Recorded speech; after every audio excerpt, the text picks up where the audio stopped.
You ask Tiger to calculate. This deals with finding the midpoint between 2 points. The midpoint between the 2 points is 18,10. Let's solve it step by step. Plot the 2 points and calculate the midpoint using the formula.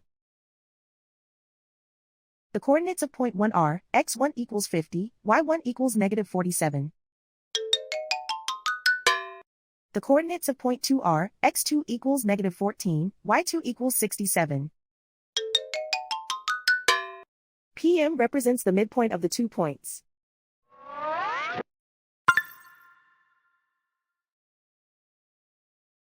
Use the x values in the midpoint formula to find the midpoints x. x1 equals 50.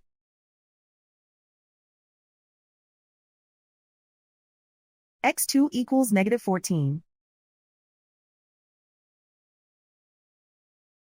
Simplify the arithmetic.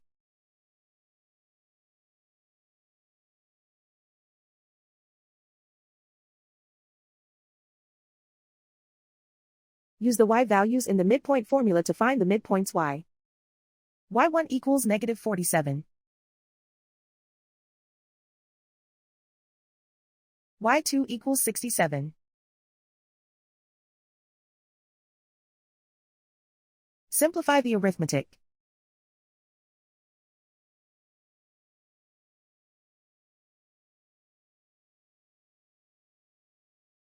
And so, the midpoint is 18,10.